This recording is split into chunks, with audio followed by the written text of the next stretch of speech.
Welcome to today's math lesson on 8.4c, and that's finding the rate of change in y-intercept from tables and graphs. Our do now is this question right here. The graph of a linear function is shown on the coordinate grid. What is the y-intercept of the graph of the linear function? So when you're trying to identify the y-intercept of a line, you are trying to find the point in which the line crosses the y-axis, which is that up and down, that vertical line. So it's at this point right here. So our answer is going to be A, 4. Our lesson target is that scholars will use data from tables and graphs to determine the rate of change in y-intercept in math and real-world problems. And given 4 problems, scholars will use data from the tables and graphs to determine the rate of change in y-intercept with 100% accuracy. As a review before we get into today's lesson, there is this anchor chart that can help us write equations in slope-intercept form, or when we want to write non-proportional linear equations. So step 1 is to find our slope. So choosing 2 points, labeling it x1, y1, x2, y2. Then after we find our slope, we're going to write the equation with the slope inside of it. So instead of m, we're replacing it with the value of the slope. And then our step 3 is to plug in a point. So to choose any point from the points that were given and to plug it into that equation that we wrote. So we're plugging in the y value and then the x value, and that's how we solve for b, or our y-intercept. And then we can combine that information, our slope and our y-intercepts, to write an equation. And as a review, our slope is found by subtracting our y-coordinates, 2 of our y-coordinates and 2 of our x-coordinates, or on a graph, finding our rise over our run. So our rise is how much we went up or down, rise meaning to come up, but we can also go down sometimes. And our run is how many spaces or how many units we're going left or right. So for this first WeDo problem, it's asking what is the y-intercept of the graph of the linear function. So our y-intercept is again the point in which our line crosses this vertical line called the y-axis, and it's at 0, -3. So that's the exact coordinate of our y-intercept. And sometimes we can just write that our y-intercept is -3.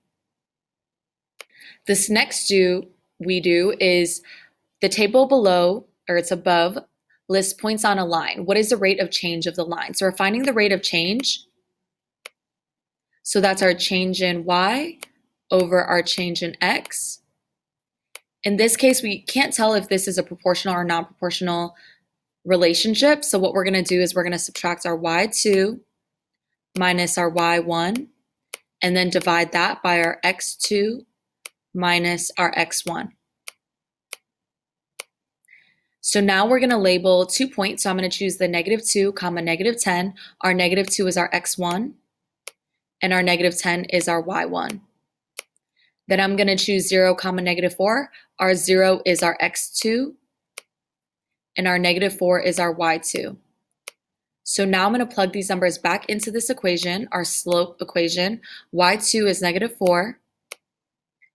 We're subtracting that by y1, which is -10.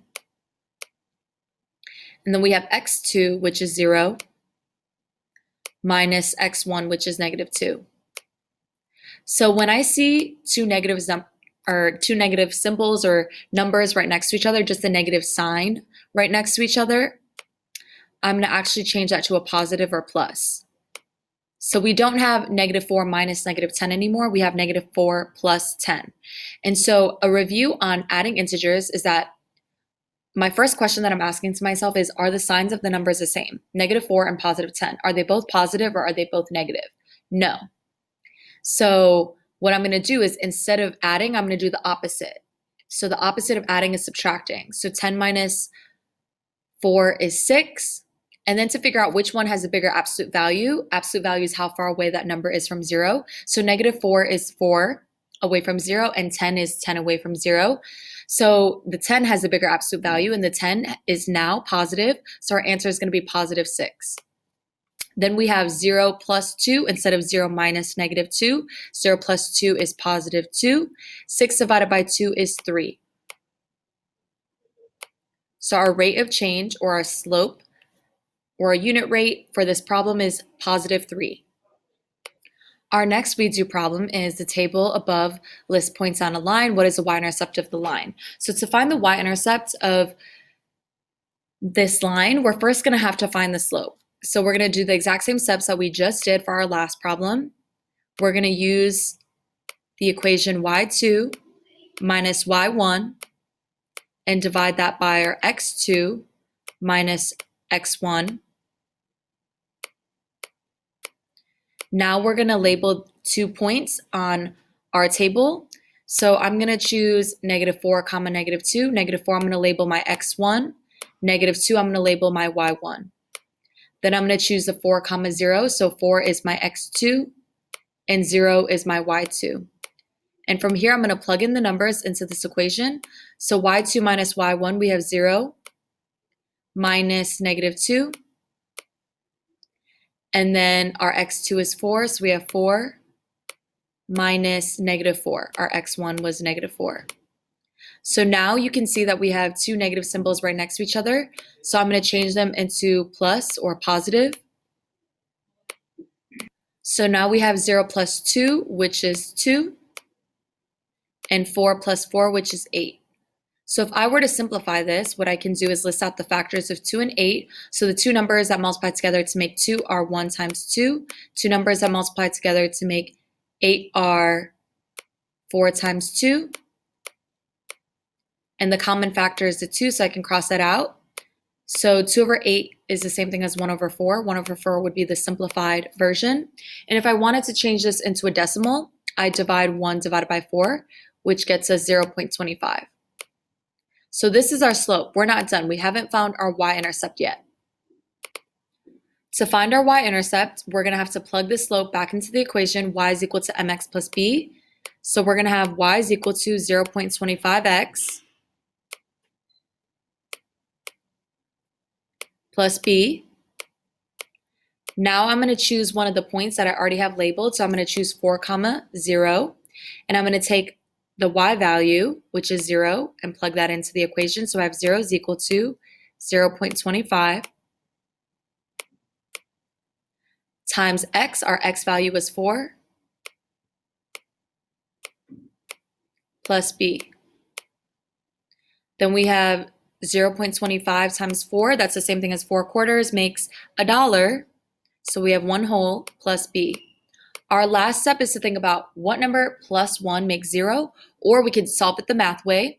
We have that we're adding 1 here, so the opposite of adding 1 is subtracting 1 on both sides. 1 minus 1 is 0, so we're left with b is equal to 0 minus 1 is -1. So our y-intercept is -1. So our last we do problem is that we're given this graph and we have to identify what is the y-intercept. So when we're given a graph, the first thing, the easiest thing to identify is the y-intercept.